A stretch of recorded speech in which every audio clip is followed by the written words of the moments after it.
Welcome back to Kindred Spirits Book Club. This is the podcast where two grown ladies geek out about Anne of Green Gables. I'm Reagan Duffy, and I'm here with my co-host, Kelly Gerner, and today we are starting our deep dive on Rilla of Ingleside. But first, Kelly, it will be well and truly fall for at least most of the Northern Hemisphere by the time this episode hits the airwaves. What are you looking forward to for autumn? Okay, so autumn in LA is always an interesting time of year because it's often quite warm, often quite windy. And I think that makes it spooky and eerie in its own way, although not necessarily in the typical way you think of with like falling leaves and sort of like, changing colors and all of this. But so I always go pretty hard into Halloween stuff. I try to find some kind of fun Halloween activity for every October weekend. And the Halloween activity that I'm most excited about this year is I have decided to host a witch's tea the Sunday morning before Halloween at this little tea house near my house. And I've decided that we're all going to go and we're going to dress like witches and we're going to wear witch hats. Yes. So I have been collecting witch hats. And we're going to go and we're going to have tea and we're going to be dressed as witches. And it is not necessarily sanctioned by the tea house, but I kind of feel like the Sunday before Halloween is for a witch's tea. So that's what I'm excited for. That sounds incredible. I'm coming, right? I'm coming? Yes, you're coming. Please. Okay. We do have several witch hats in our house to contribute or to wear. Well, and I was even thinking maybe I haven't fleshed this out fully, but it might even be fun to meet up ahead of time before tea and do like some witch hat decorating. Yeah. And then proceed. But we'll flesh this out as we go. Right. We've got some time. We've got some time to play with that. I love it. What about you, my friend? What are you looking forward to this autumn? Well, fall around here means scheduling Tetris. Oh, yeah. It was kind of nice during the summer. My kid did not have a lot planned. Things were like chill and relaxed. But school started. We're back in the groove. My daughter, amazingly, is starting 8th grade. So she's not that much younger than Rilla is really when this book starts. Oh, that is interesting. Okay. Yeah, you're right. Yeah, she's just 13. Mm-hmm. So, I mean, younger than Rilla, but and already this fall, like we're just diving in head first. She's finishing her Silver Award project for Girl Scouts. She's taking tap lessons. And she's rehearsing for Les Mis with her theater program. So I'm in like a million carpool text threads. Oh my goodness. And honestly, so excited for Les Mis and my little student revolutionary who's going to be storming the barricades. She's also convict number 4. So clearly the best convict on the chain gang. Oh, yeah, definitely the best. Okay, I'm also going to amend my fall looking forward to include seeing your daughter in Les Mis and cheering on her little chain gang self. Exactly. And it's going to be spectacular. It really is. Kindred Spirits, are you following us on Instagram yet? Please do if you haven't been. We are having so much fun sharing pictures and videos about these books, sort of bookish things generally, Ella Montgomery things generally, PEI things generally. All the stuff we love shows up on Instagram in some form or fashion, and we are kindredspirits.bookclub over there. We just love hearing from you all, whether you email us at kindredspirits.bookclub@gmail.com, or if you DM us on Instagram. We love hearing your thoughts and opinions and hot takes on these books, so please feel free to give us feedback and share your thoughts with us. And Kindred Spirits, if you are enjoying this podcast, would you please leave us a 5-star rating and review on Apple Podcasts, if that's where you listen? Spotify and Pocket Casts also have the ability to rate podcasts, and you can leave comments there. So wherever you listen, please go ahead and rate us 5 stars. We would really appreciate it. It helps us be more likely to get promoted on those sites, and most importantly, it helps other Kindred Spirits find us. But let's talk about Rilla of Ingleside. That's what we're doing this season. Today we will be recapping the book, so if it's been ages since you read it, or if you just haven't gotten around to reading it yet, we will give you all the important story beats in today's episode. Rilla of Ingleside is the 8th and last novel in Ella Montgomery's series that begins with Anne of Green Gables, although it's the 6th in publication order. Remember that Maud, Montgomery went by Maud, so we call her that too because we're her besties. Remember that Maud went back and wrote Anne of Windy Poplars and Anne of Ingleside much later chronologically. She wrote them as sort of interquels. Rilla of Ingleside was published in 1921 and was written shortly after World War I concluded in 1918. It is dedicated to her cousin and best friend, Frederica "Fred" Campbell, who died in 1919 of the Spanish flu. So between that publication date and that epigraph, you know that this book is going to be more somber than the previous books in the series.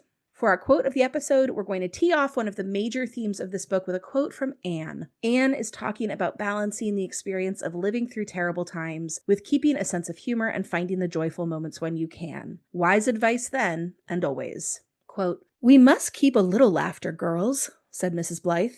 "A good laugh is as good as a prayer sometimes. Only sometimes," she added under her breath. She had found it very hard to laugh during the 3 weeks she had just lived through. She, Anne Blythe, to whom laughter had always come so easily and freshly. And what hurt most was that Rilla's laughter had grown so rare. Rilla, whom she used to think laughed overmuch. Was all the child's girlhood to be so clouded? Yet how strong and clever and womanly she was growing. Wow, that's a great way to start off this book. So without much ado, let's jump right into recapping Rilla of Ingleside. Folks, get your tissues, handkerchiefs ready. General content warning here for this episode and the rest of the season for war, grief and loss, and pet death. Rilla of Ingleside takes Rilla Blythe, Anne's youngest child, as our point of view character for this book. Rilla is almost 15 when the book starts. She shares that her birthday will be in a month, so that puts her birthday end of July, beginning of August.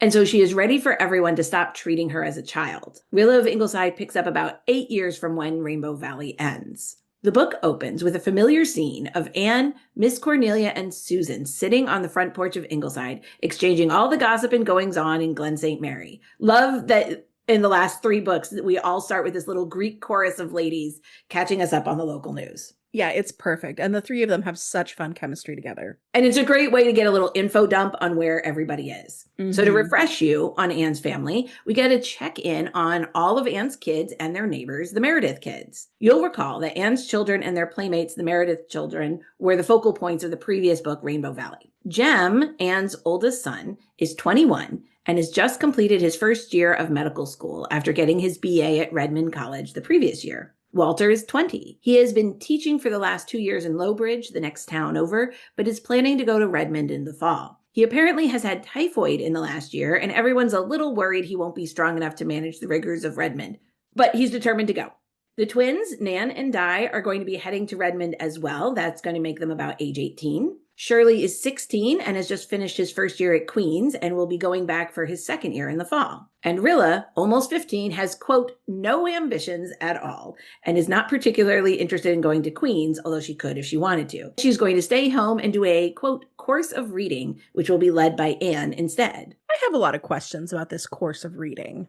I also would like a year to do a course of reading. Nobody offered me that. Right?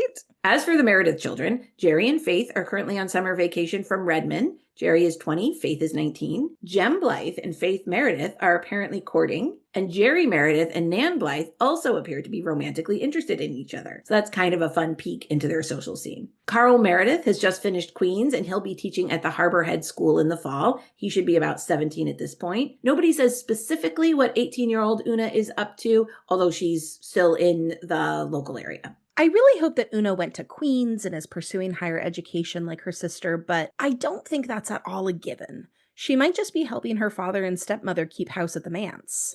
Well, her father certainly needs somebody to keep tabs on him at all times. Oh yeah, all the help he can get.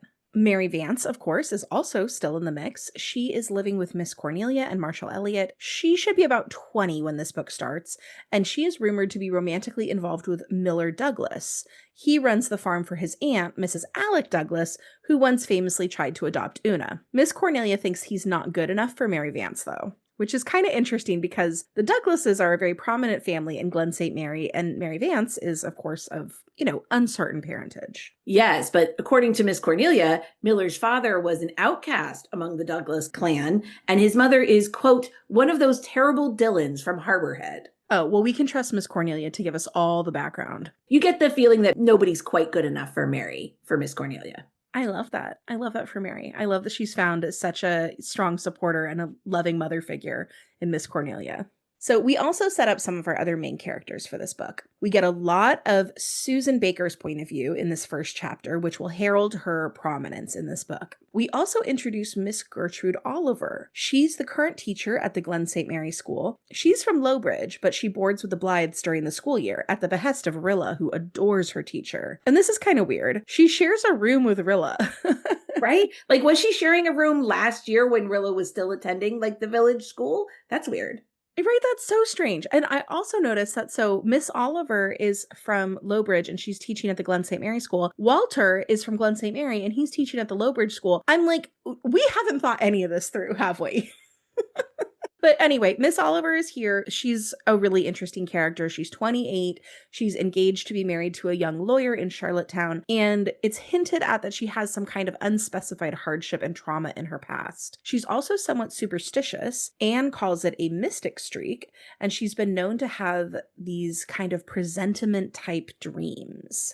The book also introduces us to the cat and dog of Ingleside. The cat is called Dr. Jekyll, or Mr. Hyde, depending, and Susan swears when he's being Mr. Hyde that he is possessed. And the dog is Dog Monday, who is very much devoted to Jem. Although he loves the rest of the Ingleside clan, Jem is his person. We also hear about Susan's cousin, Sophia, who will be moving across the street to live with her niece. Susan and this cousin had some kind of a falling out as kids and haven't spoken since, but she is about to become another very frequent visitor to Ingleside. And we learn that Mr. Meredith and Rosemary, who've been married for about 8 years now, have a son named Bruce, who appears to be about 5-ish when the book starts, and who absolutely adores Jem. So it's all these lovely, breezy little notes from all over in this first chapter to begin the book. But the other table setting element that's introduced is that Archduke Ferdinand has just been assassinated, which makes this June 28th or 29th by the time it's reached the PEI papers. Of course, Susan Baker doesn't think it's as of much importance, and certainly not as important as the gossip notes in the paper.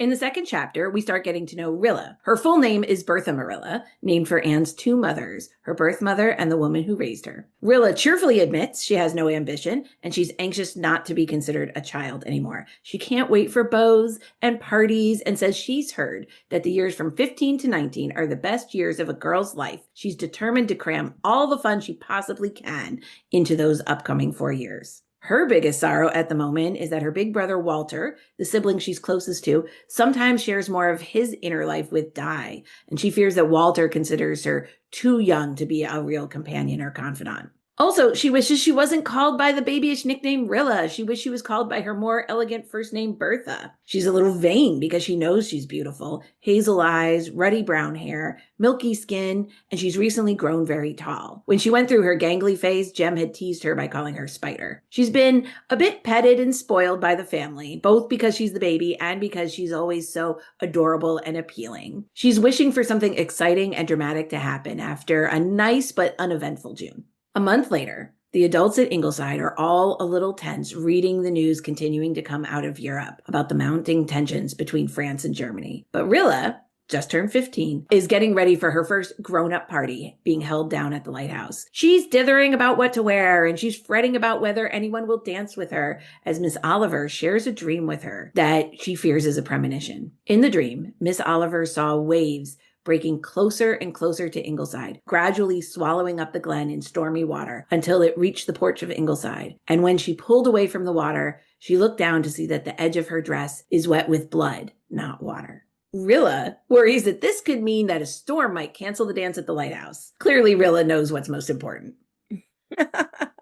Walter and Jem are having a discussion about the possibility of Britain joining the war between France and Germany. Jem is kind of excited about it, vowing that Canada will pitch in to support Britain, and anticipating an adventure ahead. Walter worries about the ugliness of war, referencing his visions of the Piper from Rainbow Valley, even as Jem reassures Walter that, considering his bout with typhoid, he wouldn't be strong enough to enlist anyway. The gang all take off for the party on the shore together, and they row across to the lighthouse. Side note, I love the idea of rowing across the harbor for a party. That is just one of those extra little romantic details that makes it feel special. Rilla ends up walking over with Miss Oliver and Mary Vance, observing that while no one really likes Mary, they do find her sharp tongue amusing enough to keep company with her. We think that Rilla might still be a little salty about Mary chasing her with a dried codfish when they were little kids.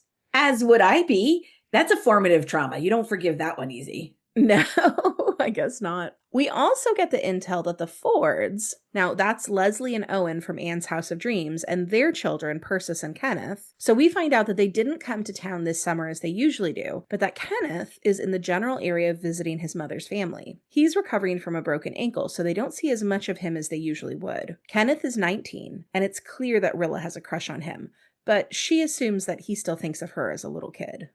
The dance is as wonderful as Rilla hoped. She changes into her impractical, slightly painful little silver slippers in the rowboat and spends the evening dancing with lots of young men. It's everything she hoped for her first dance. She sees Kenneth Ford across the dance floor and her heart skips a beat. He notices her too and asks her to dance, calling her Rilla my Rilla, which is Walter's special nickname for her. Rilla lisps a yes in response and curses her childish lisp that only shows up in moments of stress now. But either Kenneth didn't notice the lisp or found it charming because he sweeps her into a dance. And then they go down to the shore. He rows them over to the little sandbar and they walk and talk together for quite some time. It's as romantic as she could have hoped. When they get back to the dance, he finds her a seat and brings her some sweet treats to enjoy. And Rilla is feeling as perfectly perfect as could be. But then a young man who had just been to Charlottetown that afternoon arrives with news. A hush falls over the party as he reports that the wire just came in that England has declared war on Germany. The tone of the party changes immediately. Miss Oliver is sure that this is the meaning of her dream. Walter turns pale and has a moment of prophecy saying, quote, "The piper has come and he will pipe until every corner of the world has heard his awful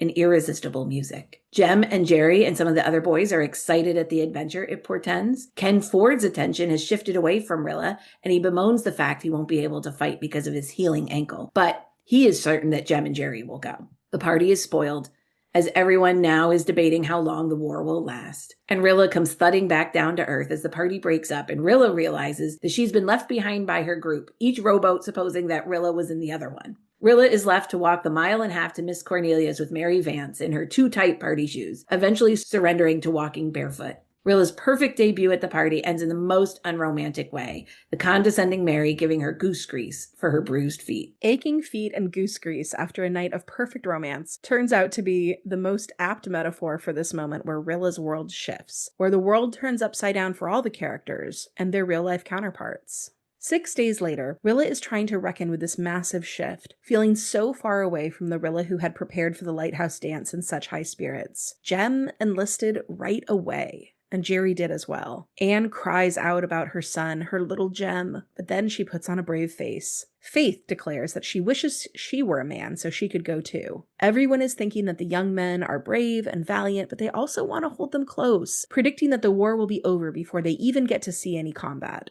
Anne is heartbroken, but she jumps into action as she and Miss Cornelia start organizing a Red Cross. The families on the home front understand that they are supposed to be supportive, proud, and smiling, even as they are petrified for the young men who are enlisting. Rilla is trying to keep up a stoic front, but at this point in the book, she goes to Rainbow Valley to finally be alone and cry. She doesn't know how to be useful just yet, and she pours her heart out with all of its conflicting emotions into her diary. Walter joins her and confides his own emotional conflict to Rilla. Walter is envious of his older brother Jem and his childhood playmate Jerry, who are being so dashing and brave, because Walter feels terrified of the ugliness and pain of war. He thinks he's a coward in comparison to Jem's adventurous attitude towards going off to war, and he is despising himself for being too afraid to enlist. Rilla is secretly glad that her brother Walter isn't going.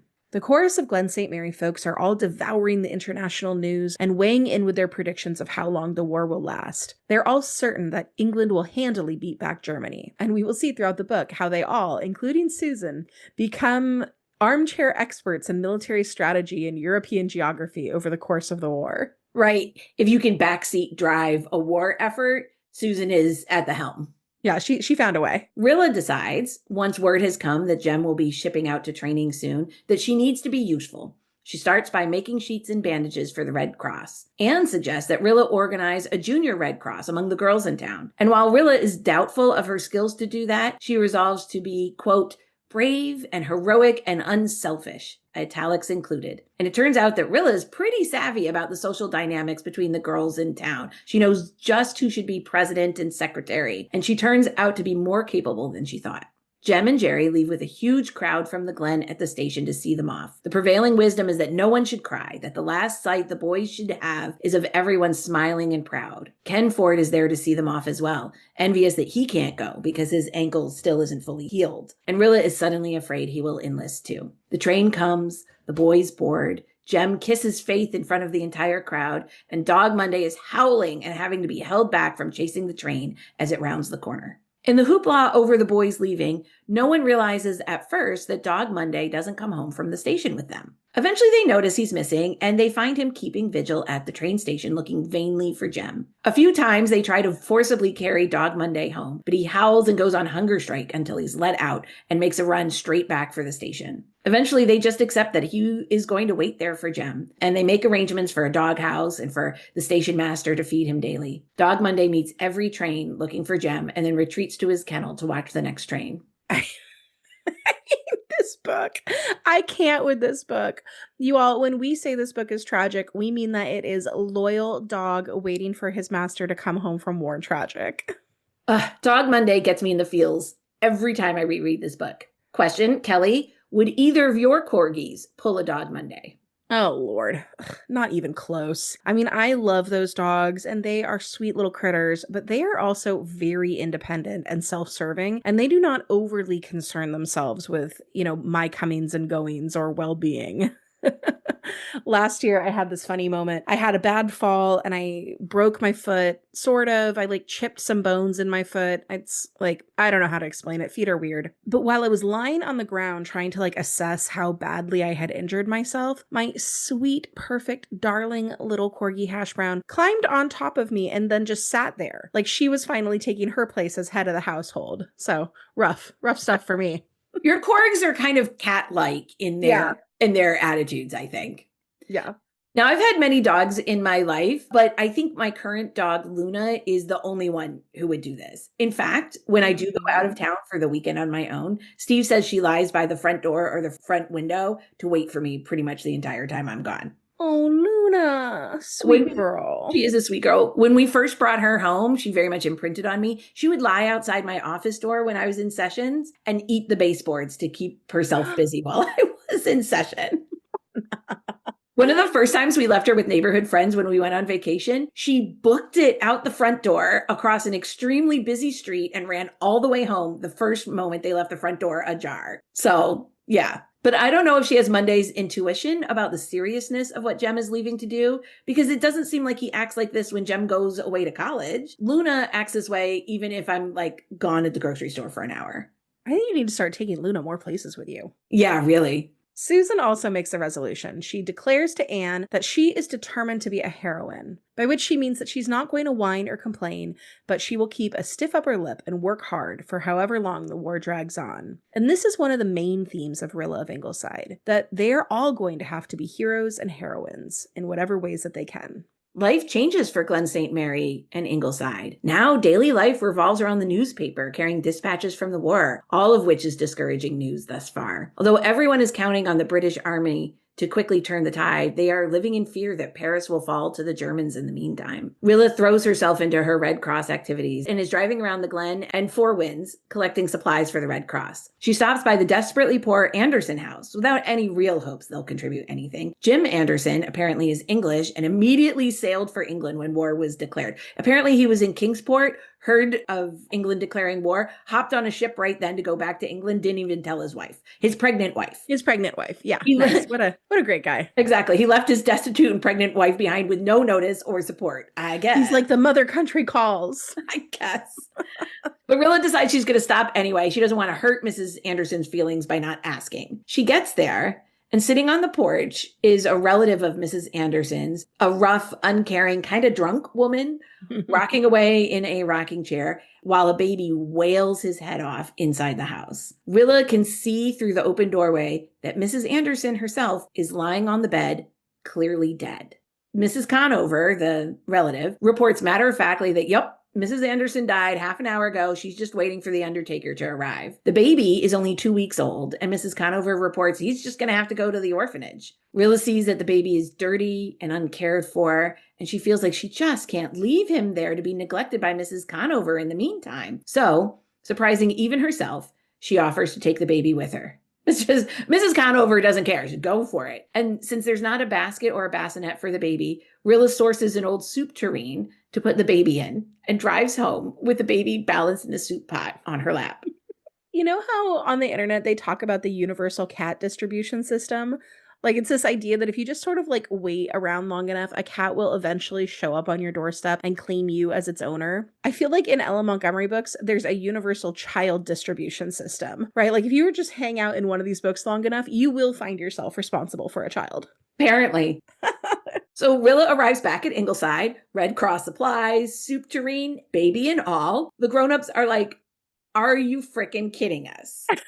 Gilbert tells Rilla that a baby is a lot of work. So if the baby is going to stay, even temporarily, it's going to be on Rilla to care for him. He doesn't give such a young infant good odds in an orphanage, but he also doesn't want Anne to be overtaxed as she's thrown herself into the war effort. Susan has a full-time job already, and Nan and Di are returning to Redmond. I think this is kind of a fun moment because we know that Gilbert is not going to let this baby go to the orphanage, but he wants to see if Rilla is going to step up. And she does. She gets advice from him and from Susan. She feeds, washes, and comforts the baby. She sets up an old bassinet from the attic in her room so she can tend to the little guy overnight. And she vows that she will get a book on childcare to prove to her family that she can do this. After a few weeks, when they realize this baby is staying for the long haul, she names him James Kitchener Anderson. James for his father, Kitchener for Lord Kitchener, the British Secretary of War, and the name is shortened to Jims by everyone except for Susan, who calls him Little Kitchener. Rilla is grimly doing her duty by him, although she confesses she doesn't love him. She gets a book on baby care by someone named Morgan, and this becomes her Bible. She defers to her book, Morgan, on the care of infants in all of her childcare decisions. I was curious about this, so I did a quick search for what this book could be. And per an article from the University of Guelph, it's a fictional book, but it's based on a real Victorian childcare manual written by L. Emmett Holt, which was one of the first advocating for a more scientific approach to child raising. So here's Rilla raising a newborn baby, trying to get the Junior Reds started. They end up splitting into two factions over whether or not they should have snacks at their meetings. Now, relatable. Yeah, seriously. Now, Rilla is in the no snacks camp, and her camp won, but not without some hard feelings and a lot of pettiness all around. And I have to say, we disagree with Rilla on this one. Everyone works better with snacks. But the idea for her was that she really wanted the group to be focused on business, not like a social club. So that is fair. Una is also part of the Junior Reds, and Rilla really admires her sort of angelic nature. Rilla also suspects that Una has feelings for Walter, and she wishes that Walter returned those affections, but he doesn't particularly seem to. Meanwhile, Ken Ford has returned to Toronto. Rilla missed his goodbye visit and felt that his message for her, calling her Spider, like Jem, obviously means that their evening and the dance together wasn't significant to him at all. Meanwhile, Fred Arnold, the Methodist minister's son, calls frequently on Rilla, but he doesn't compare to Ken Ford at all for her. Apparently, Fred's beaky nose isn't very romantic. Alongside this terrible war with all of its uncertainties, teenagers are still going to find time for romance. The rest of the Ingleside and Meredith kids return to their schooling in September, which leaves Rilla home alone at Ingleside. Susan's cousin Sophia becomes a frequent visitor, being the doleful war pessimist for Susan to rally against. But the big news at this point is that Paris has not fallen, and everyone feels that this is a sign that the war will soon be over. The war is not soon over, and frequent news comes of more and more young men who enlist. It seems like every young man we've ever heard of is enlisting. Miss Oliver's fiancé, Robert Grant, goes. Diana Barry's son, Jane Andrews' son, and the sons of all of Anne's college friends from Patty's Place. There's discussion that Joe Milgrave, a young man in town, also wants to enlist, but he's courting Miranda Pryor, the daughter of the town's only, quote, pacifist, nicknamed Whiskers on the Moon for his round face, and irritatingly so for your friendly recappers who have to continually type the phrase, Whiskers on the Moon. There's no word yet from Jim Anderson overseas, although Rilla has written to him about the baby. It's now December. Jem is in training camp in England, writing cheery letters home. And this is the interesting thing in this book. Since Maud was writing more or less contemporaneously and referring to her own wartime diaries, the dates are pretty exact, which is unusual for the Anne series that has kind of been generic about exactly when it's taking place. Yeah. Meanwhile, Walter is in despair. He's studying at Redmond and he's writhing over feelings of his own cowardice and the growing sentiment that all eligible young men should be enlisting. He receives a white feather anonymously in the mail as a condemnation. He keeps deciding that he's going to go, and then he imagines having to kill another man and he can't manage to enlist. He credits Rilla's and Una's letters as saving his spirit right now. Rilla's junior Reds are coming together despite some pettiness from an older girl named Irene Howard, who is the exact kind of master of the passive-aggressive statements that persist even in the midst of wartime, right? People are going to be people.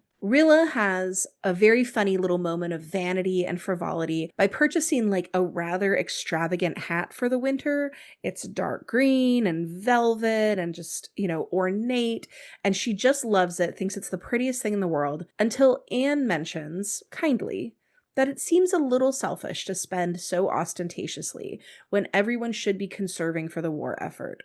Rilla vows that she will wear the hat until the war is over to make it worth the price. And of course, once she's made that resolution, she immediately starts to hate the hat.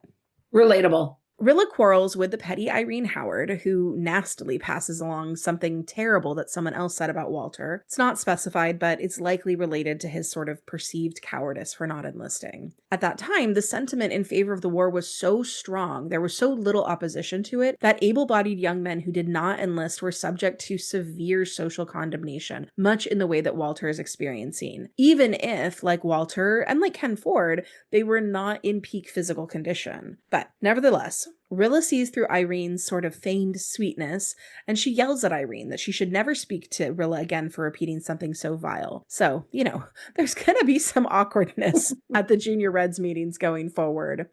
The first wartime Christmas arrives, and Susan sets a place at the table for Jem, predicting he will be here for the following Christmas. Walter is home for the winter holidays, but is listless and dull, showing Rilla an anonymous letter he got that's just full of malice and accusations, and Walter is really taking it to heart. He says he hears the piper's music in his ears constantly, but he's too afraid to follow it. Rilla gets a letter and a book from Ken Ford for Christmas, and while we don't see what he writes, it makes Rilla blush, until the last paragraph in which he says his ankle will be healed enough soon so he'll be ready to enlist.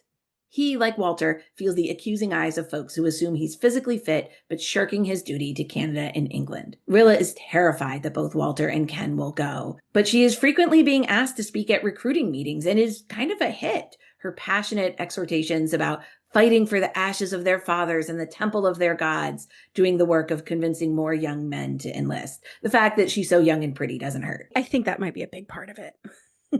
Rilla is pleased that Jim's is now growing and thriving, looking healthy, meeting all his milestones per her baby care Bible. She is a little worried that he smiles often, but he's never laughed. And then one night, this is very sweet, Jim's is sobbing inconsolably in his crib. Rilla is trying vainly to let him cry it out per her book, but she can't stand it, and she sweeps him up. Jim's is so comforted that he laughs for the first time, and Rilla kisses him for the first time, all of a sudden feeling a deep motherly love for him. Oh, Rilla. By February, the first group of Canadian men are in the trenches. So that's going to be Jem, Jerry, and Miss Oliver's fiance. Jem writes from the front, being frank about conditions, that it's not quite the adventure he thought it was going to be. He says he's glad he's here, though, having seen the devastation in Belgium and feeling like they have a purpose of stopping evil and protecting the peace and tranquility of home. There's tension mounting throughout the house every time the phone rings, because it could be a telegram saying that someone had been killed. Little Bruce Meredith, the young son of Minister John Meredith and his wife Rosemary, is worried himself sick about the Belgian civilians, and he weeps when he learns that babies are starving to death. By springtime, they are all scouring the casualty lists in the newspapers after some terrible battles, and Kenneth Ford writes that he has enlisted and is in training, expecting to be sent overseas in the summer. Walter, Nan, and Di return from Redmond, Walter bringing Anne the Mayflowers that Jem always picked for her in the spring. Walter is still fighting his internal battle around enlisting. Word comes that Jem and Miss Oliver's fiancé had no injuries in the battles of Langemarck and Ypres. Jerry had been knocked unconscious by a shell and had awoken surrounded by dead bodies, but was found and had no permanent injuries, being back on the line already. The Junior Reds are planning a concert to raise money to aid the Belgians. Rilla has to eat some humble pie to get Irene Howard to perform in the concert at the last minute when there's a cancellation. She does manage to do this, even though she is somehow wearing 2 different shoes when she called on Irene and feels thusly humiliated. And Rilla realizes that once she would have given anything to be friends with Irene again, but now she sees that she's shallow, petty, and vindictive. But Irene at least does agree to sing in the concert. And the concert appears to be a roaring success. Rilla working so hard to spearhead the decorating, she wrangled all of the acts. And then, Partway through the concert, as Rilla is in the back preparing for her piece, Irene cozies right up to her, giving her these fake compliments about how cool and collected Rilla is, considering the news that Walter has just enlisted. Ugh. I know, Irene's the worst. Irene goes on about how, she was the first person Walter told. Both of them coming home on the Charlottetown train this afternoon to be home before the concert. Rilla is stunned. She mechanically makes it through her own recitation, and even the news that they raised $100 doesn't land emotionally with her. Immediately after the concert, Walter catches up to her and explains he wanted to wait to tell her after the concert so as not to distress her. Walter explains that after the Lusitania was sunk by the Germans, which was a passenger ship full of women and children, he felt he couldn't stand by anymore. He's going, he says, to save his own soul that had been shrinking under his fear. He's more afraid of what his cowardice, or what he perceives as his cowardice, will do to him than he is afraid of injury, pain, or death. He says he has to fight for the beauty of life. And for the first time since Jem enlisted, he can write poetry again. He'll be leaving in a week for Kingsport for a training camp. Walter comes home for a week's leave in July before shipping overseas. Both Rilla and Anne are proud, but also resigned and fully aware now, in a way they weren't when Jem left, of the sacrifice that they are making. Only the Ingleside folk, the Mance folks, and Mary Vance are there to see Walter off, now that it has been common for young men to leave in khaki. Walter gives Una a brotherly kiss on the cheek, and Rilla catches Una's expression and knows what it means to her. Next to go is Ken Ford in August. Rilla hears that he's in the Glen for a day or two before he'll be shipping out. Rilla isn't sure whether or not he'll come to see her, but he calls and asks her specifically to try and arrange that not too many folks are around when he comes over for that evening. She's so flustered she lisps her answers over the phone. Luckily for her, Anne and Gilbert already have plans over at the Manse. Shirley and Miss Oliver likewise have plans out of the house, and Susan is off to the store. Little Jims always goes to bed nice and early, freeing Rilla up. Wait, sorry, is Shirley in this book? Surprise! He even gets like 4 lines in this book, but not right now. He's out of the house right now. Justice for Shirley. Justice for Shirley. So, Rilla dolls herself up in her prettiest white dress, and the evening begins promisingly, with Ken and Rilla sitting on the veranda. Ken specifying to her that he was glad no one was around and he had come to Ingleside only to see her. He sort of fishes around to see if Fred Arnold is any competition for Rilla's interest, but just then Jims starts to wail. And this is like the kind of crying that Rilla knows is not going to go away on its own. So, Rilla flies off to soothe the baby, but then he won't be soothed, so she just gives up and brings him down with her. Jim senses Rilla's displeasure, so he chooses that moment to smile up at her and say, Will, speaking her name as his first words. Rilla is charmed, and we see from Ken's perspective that he's actually very taken with the scene of the lovely Rilla cuddling this sweet little baby, and he takes that beautiful image with him off to war as a shield against the ugliness. Ken is truly falling in love with Rilla in this moment, although she doesn't know it. From her perspective, she thinks that Ken must be fed up with her in this whole situation. But then it even gets worse. Susan arrives home and she sort of like misreads the situation entirely.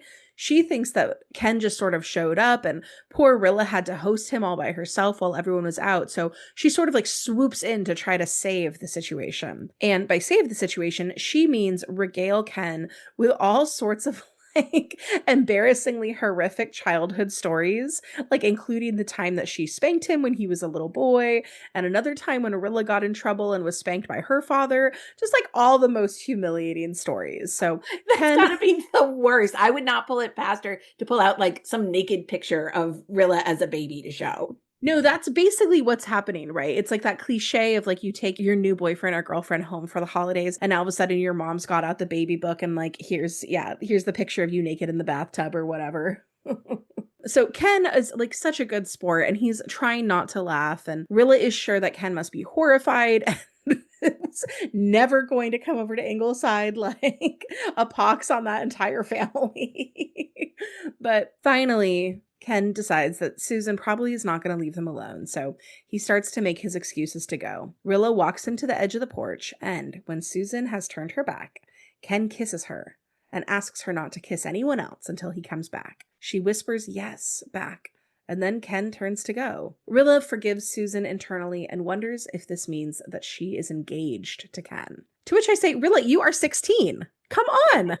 It's wartime. Usual rules are suspended. I guess. Ken's love letters to Rilla are a bright spot in an otherwise tense autumn. The weeks drag on and on while everyone is hoping for a break in the war. In October, Carl Meredith enlists. I mean, at this point, like all the boys have enlisted, right? This is really, really tough. And, we learn that Rilla and Carl had always been good friends because they were a bit closer in age than some of the other Rainbow Valley kids. And they had once pledged to never marry each other so they could always just be good friends, which is very sweet. It's just one of those little details that makes this book like so relatably human. We got to know all these kids when they were young in Rainbow Valley, and now they're all grown up and they have to face this absolutely awful thing together. All their little childhood histories and hopes for the future are bound up together, and it sort of feels like what happens to any one of them happens to all of them. Christmas comes, and this time, Susan does not set empty places for Jem and Walter. It just feels too depressing. Rilla sets her mind to learn to cook for real this time, having matured and focused in a way her previous frivolous self couldn't do. And it seems that Rilla has also inherited from Anne an interest in meddling in love affairs. Remember Miranda Pryor, the daughter of the only pacifist in town, the despicable and despised Whiskers on the Moon? She wants to marry Joe Milgrave, who is now enlisted and is currently in training in Charlottetown. And when we say the sentiment at the time was pro-war, we mean that Whiskers on the Moon was thought to be a German sympathizer or even a spy because he dared to express the opinion that war was wrong. At any rate, Miranda wants to marry Joe before he ships overseas, but her father is furious that Joe has enlisted and has barred him from the house. Miranda is rather weak-willed, so she's afraid of how her father will react. Rilla takes the reins and helps her arrange a war wedding for the last afternoon before Joe leaves. Conveniently, Whiskers on the Moon is out of town that day. Rilla makes over one of her own white dresses for Miranda, convinces Susan to make a wedding cake and a wedding supper, tracks down Joe at his training camp to tell him to get the marriage license. Anne even loans Miranda her wedding veil. The wedding is arranged, and it should be romantic, but it's not exactly. Joe cries the whole time, while Miranda's overfed little dog is violently sick and having seizures in the next room. Jims gets suddenly shy and wails for Rilla, so she has to hold him during the whole ceremony, even though she's the bridesmaid. It's not really the stuff of grand romance, but married they are, and off they go to the lighthouse for one night of a honeymoon. This scene is so perfectly Ella Montgomery, right? Like, here's this kind of comical scene where she's just cannily subverting our expectations of a torrid, romantic war wedding. But it's also still so perfectly wartime, right? Because here are all these normal people who are just making the best of a bad situation and still finding ways to find joy and romance amid all this chaos. And the next morning, Joe Milgrave leaves on the train to ship out. And that scene is just as romantic as Rilla could wish. Sort of the gloss of hardship and bravery that the war brings turns this experience into a romantic one. And it turns out that Miranda is brave enough to face her father, after all, who really doesn't raise much fuss in the end. This little incident proves a good distraction in the short term, but in February, Miss Oliver has another one of her prophetic dreams, and she's sure that this is predicting something terrible. In her dream, she's standing on the Ingleside porch again in a terrible storm when an exhausted and wounded French soldier rushes up to her and says very urgently, "They shall not pass." She thinks this means there will be a terrible blow on the French front. And the next day, word comes that the Verdun offensive has begun, with the Germans creeping closer and closer to the French defensive line. Per the book, Verdun may not have significant military significance, but they feel like it has a great significance as an idea. And they fear if Verdun is lost, that the tide of war will turn for the Germans. The Ingleside folk all discuss whether or not war is worth the sacrifice, if it is the dawning of a new and better era paid for in blood. In May, they hear from Walter that he has been awarded a DC medal. He doesn't specify why, but Jem later tells them that Walter had run back out from the trench to save a wounded comrade.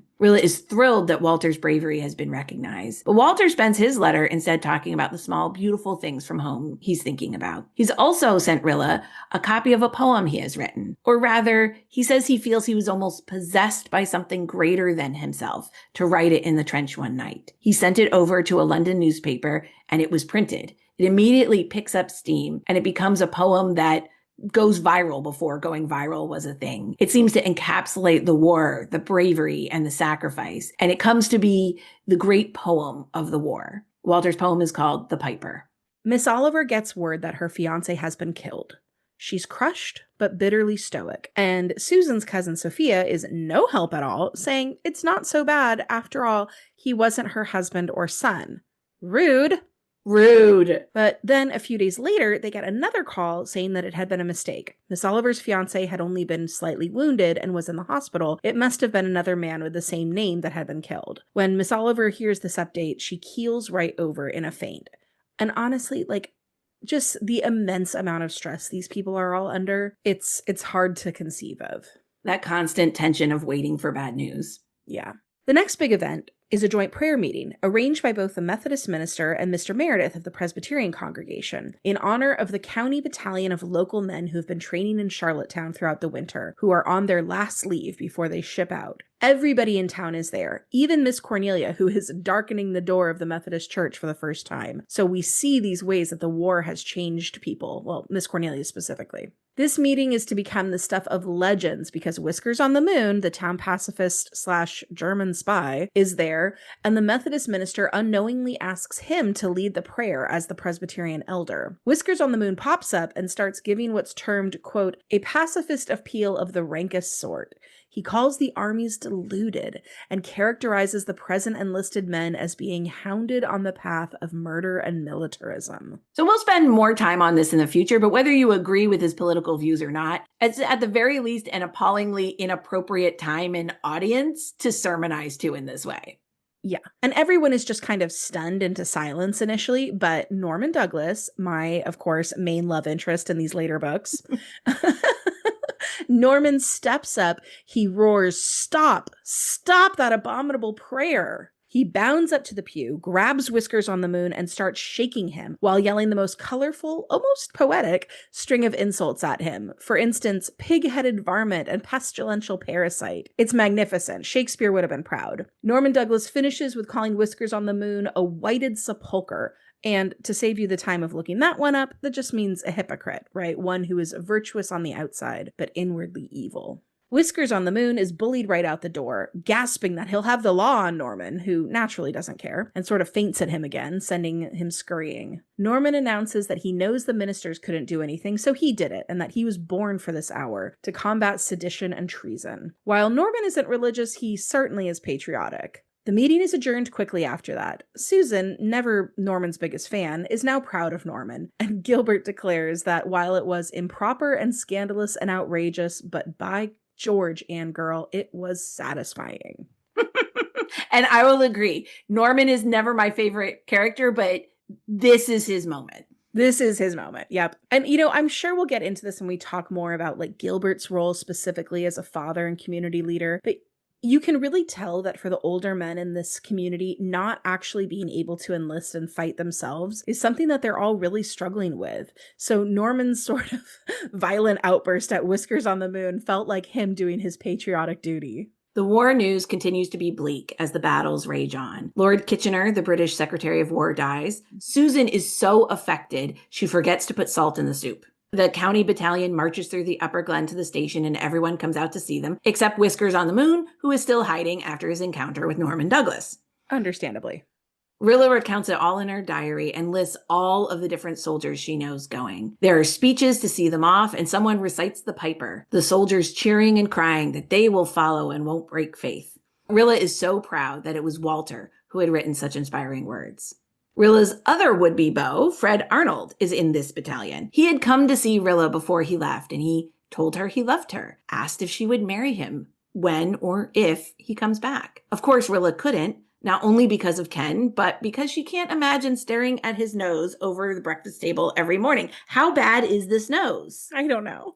How bad? He seems like a very nice boy otherwise. She likes him otherwise, maybe not romantically, but... Well, Fred is a gentleman. He takes the rejection beautifully. He does ask for a kiss goodbye before he leaves, which Rilla cannot give him. Fred guesses that it was Ken Ford and leaves without the kiss. Rilla feels awful. Like Anne, when she was Rilla's age, Rilla once thought having competing beaux would be thrilling and romantic. But in real life, it feels terrible, especially with the stakes of war. She cries to Anne and confides in her about the Ken situation. Anne confirms that if Ken asked Rilla not to kiss anyone else, she can consider herself engaged to him. Reagan, I need to know what letters Anne and Leslie are writing to each other behind the scenes here, right? Like, Anne is Rilla's mom, Leslie is Ken's mom, they're besties. Like, what is their correspondence like? I need the fanfic of this. I know. Did Anne write to her and ask, like, what the heck is up with your son? What's he doing with my daughter? Or yeah, what promises did he make? Like, yeah. Leslie, did you talk to him? Like, did he say anything about Rilla? Exactly. Or are they giggling together about this romance between their kids, right? Oh, yeah, they've orchestrated it, right? Yeah. They're all like, it's all coming together. Fanfic writers, get on this. This is a golden idea. Yeah, we need your service in this moment. So it's now 2 full years since the dance at the lighthouse, when word first came out about the war. Rilla has finally heard from Jim's father. Apparently, he did write when he first heard about his wife's death and Rilla taking Jim's in, but Rilla never got that letter because war, I guess. He was keen to hear about Jim's, and now Rilla is dutifully writing and sending him pictures, but she is a little sad to think about Mr. Anderson someday coming home to take his son away from Rilla and Ingleside. In September, the Canadians moved to the Somme front, where terrible trench fighting is happening. Anne is beside herself with worry, and with additional worry watching Shirley reading aviation literature with increasing purpose.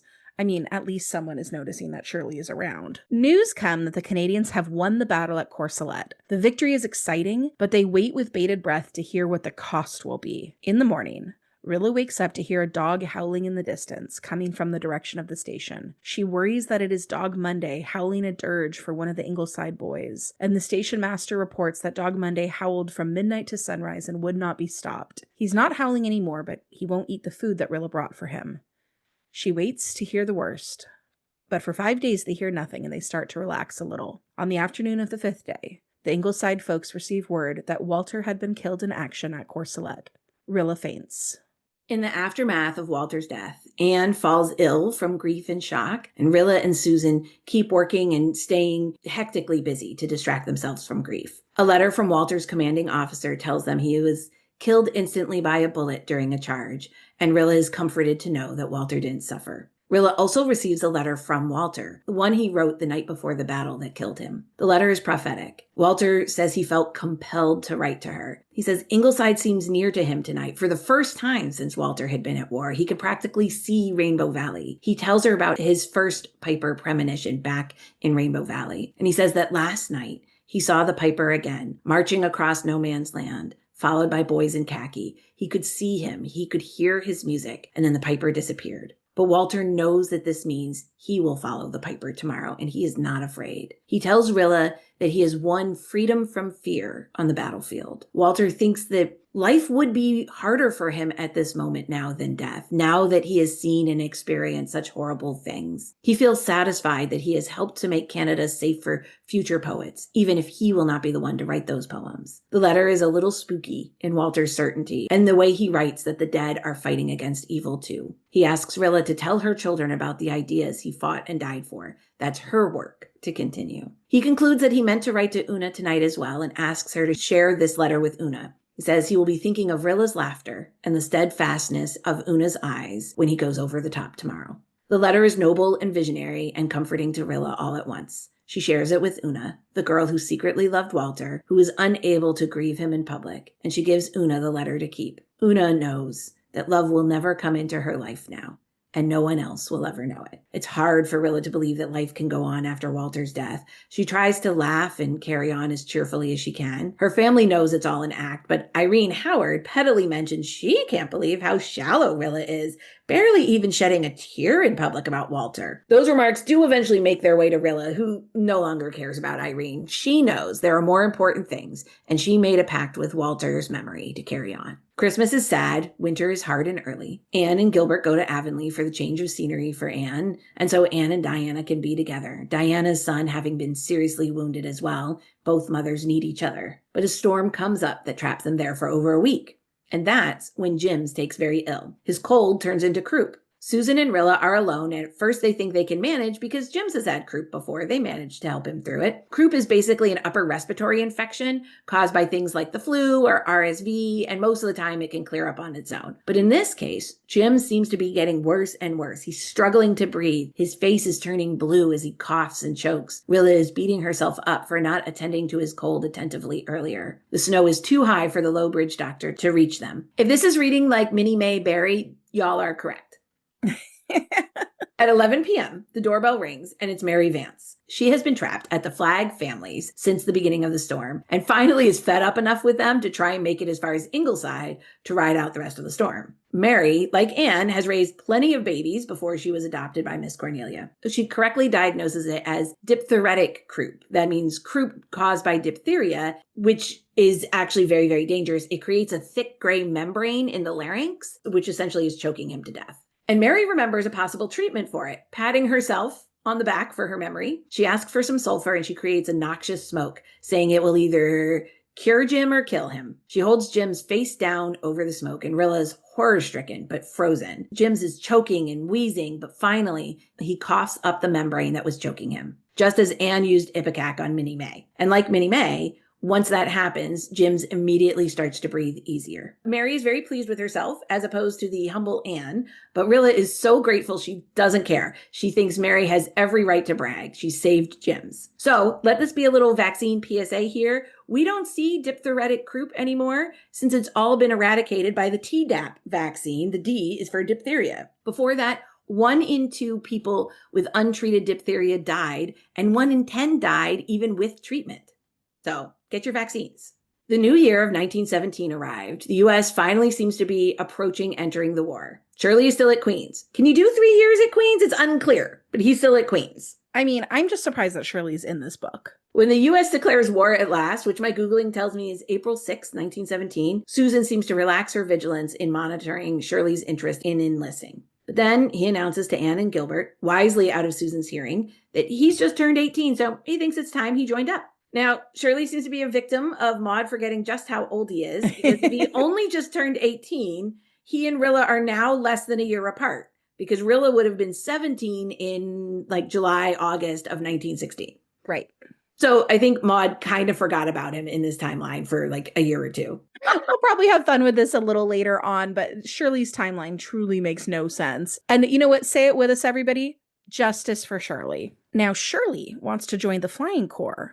And Gilbert tells him that he must get Anne's permission. She's only just now feeling a little bit stronger following Walter's death. And then when Shirley asks his mother, Anne thinks about her first daughter Joyce's little grave, and she thinks about a white cross somewhere in France. She thinks of Jem in the trenches and her beautiful daughters, robbed of a golden and carefree youth. Anne feels like she has sacrificed enough children to this war. But she tells Shirley he can go. They keep it from Susan for a few days until Shirley shows up in his aviation uniform. Susan is stony and stoic, and Shirley is a little relieved, but when she's alone with Anne, she admits that Jem and Walter were yours, but Shirley is mine. Susan reminds herself that she did resolve to be a heroine, so she keeps her chin up, and Shirley calls her Mother Susan as he leaves. In the Battle of Vimy Ridge, the Canadians achieve a significant victory. This is in April as well. Jerry Meredith is seriously wounded, shot in the back. Faith Meredith goes across to Europe as a VAD, a voluntary aid detachment. Di wants to go too, but Gilbert says no, it would be too much for Anne. Bruce Meredith brings the Mayflowers this year to Anne, the Mayflowers that first Jim had always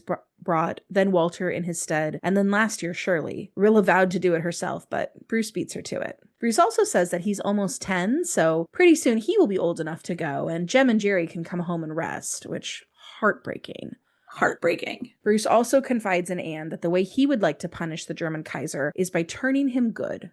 So good that he understands all the awful things he has done and will have to live with them for the rest of his life. Shirley goes overseas with the Flying Corps, and somehow life goes on. Susan bemoans the proliferation of cars on the island. The Blythes, even, are getting one themselves, and they sort of wonder together if sweethearts in the future will go flying instead of for a drive behind a calm horse in a buggy. Mary Vance's fiancé, Miller Douglas, is wounded when the Canadians took Hill 70, and he had to have his leg amputated. Mary, who is now as zealous a patriot as Susan, is proud of Miller and his sacrifice. She tells the Ingleside folk that she's off to help the McAllister farm harvest the grain. I mean, I just have this mental image of Mary, like, wearing corduroy and overalls and just, like, doing the harvest. And, I mean, she's like a proto-Rosie the Riveter type. But all the girls and women are pitching in with harvesting because now there are so few able-bodied young men to do it. Rilla understands that she's not going to be much help with harvesting, but she can take over some shifts at the general store for the month, so that way Jack Flagg can help the farmers. And even Susan goes to pitch in, working in the Crawfords' oat fields, and all the Ingleside folks are admiring her pluck. Turns out that Whiskers on the Moon, the pacifist who Susan rails against all the time, also admires Susan, and he decides he's going to need a wife again when Miranda's husband comes home from war.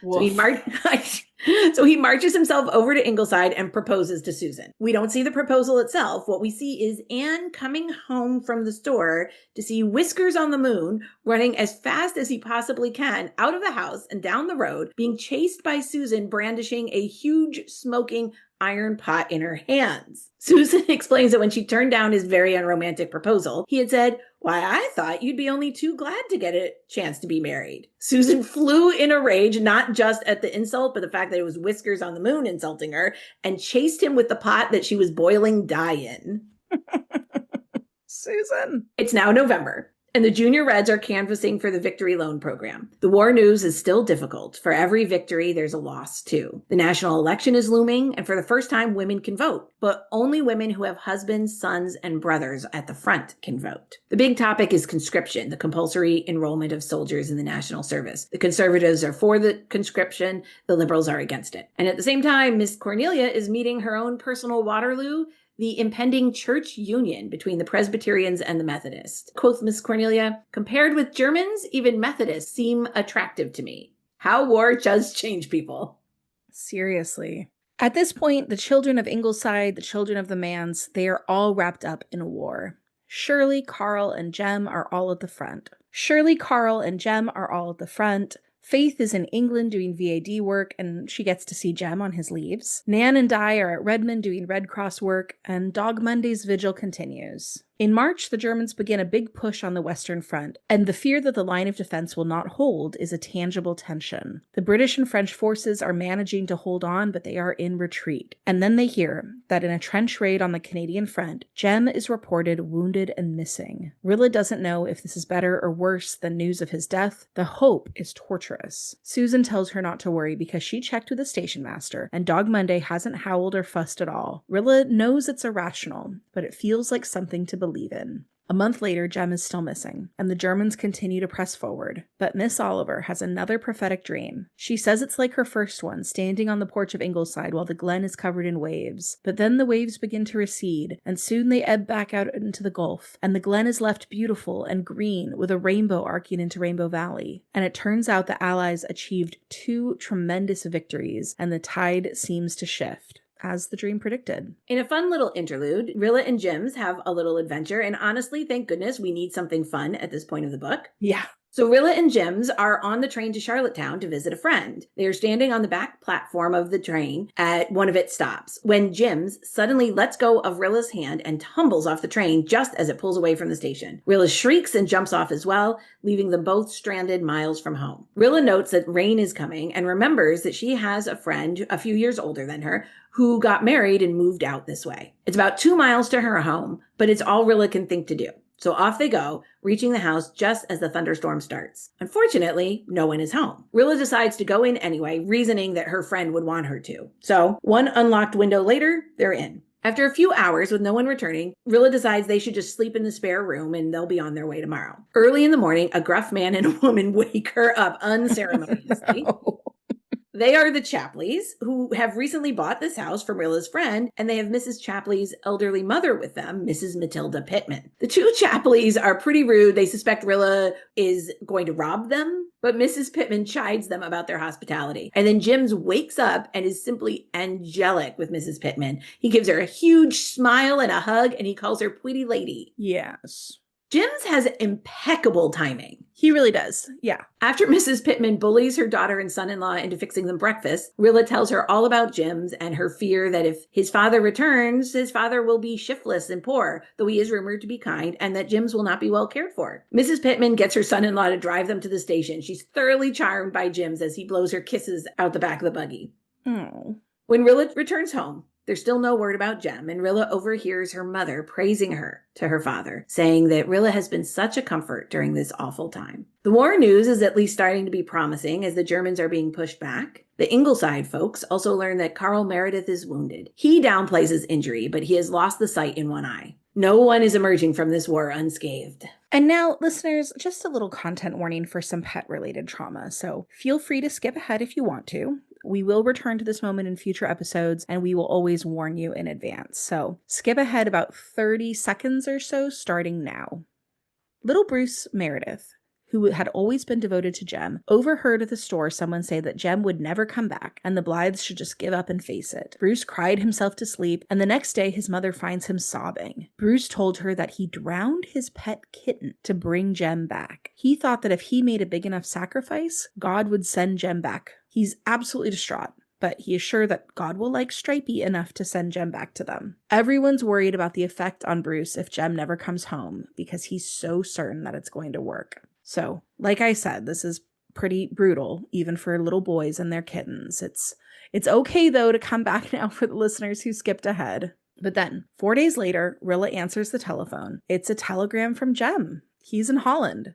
He escaped Germany, and he's okay. 2 weeks later, they get an actual letter from Jem. He had been badly wounded in the thigh, and he was taken to a German prison. He was delirious with fever, and it took weeks before he came to his senses. He did write from prison camp, but it never arrived. He wasn't treated terribly, but the food was awful. When he was strong enough, he tried to escape but was caught. And then a month later, he and another comrade tried again and made it to Holland. He's now going to a hospital in England for further treatment as the wound hasn't healed properly. And then some more good news. Jim's father writes, he has married an English girl, got his discharge, and will be coming home to Canada with his new bride. Rilla's relieved and sorry and worried that maybe the wife won't be kind to Jim's. She also gets a letter from a lawyer. It seems that Mrs. Miranda Pittman has died and left a little trust of $5,000 for Jim's. The interest is to be used for his education and the principal given to him when he turns 20. So Rilla can rest easy knowing no matter what, Jim's future is provided for. Well, that was a lucky break for little Jims. It was lucky. Before long, it's October 6th, a day of bleak cold weather that suddenly turns joyful when the Ingleside folks learn that Germany and Austria are suing for peace. There's ruckus and rejoicing and some classic Cousin Sophia pessimism. Miss Oliver stands up and stirringly recites the Piper as they toast the fallen men. In November, Jim's father and new wife arrive at Glen St. Mary. The new wife is a delight. She loves kids, praises how Rilla has raised Jims, and says she knows how to keep Mr. Jim Anderson working. She's great with money. So all of Rilla's worries about Mr. Anderson's possible shiftlessness seem to be resolved. The Andersons have rented a little farm just outside of the village, and Rilla will be able to see Jims as often as she likes. Honestly, perfect scenario. When the armistice is declared, there are celebrations and bonfires, and Rilla's own private little celebration is to kick the green velvet hat until it falls apart. The frivolous, pretty hat that she has hatefully worn for 4 years. Susan, who has vowed that the cat was Mr. Hyde in sympathy for the Germans this whole time, reports that on Armistice Day, the cat was scared by Bruce Meredith walking on stilts, took off, and she predicts he will never be seen again. Susan also decides she is going to take herself on a honeymoon for 2 weeks to Charlottetown to visit family. That's right, Susan, don't wait for someone else to take you on a honeymoon. Take yourself on a honeymoon. The boys start returning from war. Carl Meredith and Miller Douglas arrive before Christmas. Miller's missing leg doesn't seem to bother him, and Miss Cornelia finally recognizes his engagement to Mary. Miller will be the head clerk for the store, and Mary, it has to be said, is really feeling herself in this moment. Jerry Meredith and Joe Milgrave come back in January, and slowly the other men also start returning. One day in the spring, a train arrives with no fanfare, and a tall young man with a limp steps off. Dog Monday shoots down the platform and launches himself at Jem, flinging himself bodily against his legs and barking his head off. When Jem finally gets his arms around the frenzied dog and picks him up, Dog Monday puts his head on his shoulder and licks his face and neck. Oh my gosh. No matter how many times I read this passage or type it out or listen to you read it, It makes me tear up every time. Same. Same. I have to tell you the cutest thing also while we're recording, as I read that part out loud, little Hash Brown lifted up her little head and like cocked it like she was listening. Aw, Hash Brown, take notes. Maybe she's not irredeemable after all. It is wonderful to have Jem back. Dog Monday refuses to leave Jem's side, even accompanying him to church. Good boy. Jem tells Rilla that he was petrified at the front, but that Walter wasn't. He says reality's never scared him. Only his imagination could do that. Being home means that Jem is only now grappling with and understanding Walter's death. He didn't have time to process it while he was in the midst of the war. Jem plans to return to medical school in the fall, and Jerry and Carl will also return to college. Shirley is coming home in July. Nan and Di plan to teach now that they've graduated. Faith will be home in September, and she'll also teach until Jem finishes medical school. Una Meredith is going to take a course in household science in Kingsport, and Miss Oliver will be marrying her fiancé. So now Rilla is feeling a little at loose ends. She doesn't have any grand plans like her siblings and her friends, and honestly, she doesn't really want any. She has no ambition to go to college. She feels lonely without gyms, and after 4 years of purpose and planning, now she's left without a place. And despite the letters she got from Ken during the war, letters that got fewer and farther between, shorter and shorter, she saw in the paper that he had returned to Toronto, but she had not yet heard from him. Before long, however, the Ingleside doorbell rings, and when Rilla answers, she doesn't at first recognize the young man standing there. "Is it Rilla, my Rilla?" asks Ken, who must surely be thinking that he can barely recognize the young woman that Rilla has become. And of course, Rilla lisps, "Yeth." And that's the book, Kindred Spirits. As long as this recap was, I promise we have barely scratched the surface. There is so much here. As we hope you can tell, Rilla of Ingleside is a dense book, rich with relationships, character development, poetry, metaphor, some silliness. Yep. And the fullness of the human experience of living through traumatic events. We hope you will join us this season as we discuss it in detail. We're going to be joined by some knowledgeable guests who will help us understand the war, its political and cultural impact, and we can't wait to bring you along for all of our discussions. For our next episode, we will be beginning our character studies with the eponymous Rilla. And if you are enjoying the podcast, please leave us a review on Apple Podcasts or share about us on your social media feeds. That's really the best way for new kindred spirits to find us and share the love of all things Anne. If you do review or share the podcast, send us an email at kindredspirits.bookclub@gmail.com or DM us on our Instagram, also kindredspirits.bookclub, and we will send you a beautiful Kindred Spirits Book Club sticker. Follow us on Instagram too for peeks into upcoming episodes and other bookish posts. As always, thank you for listening, Kindred Spirits. Bye, Kindred Spirits.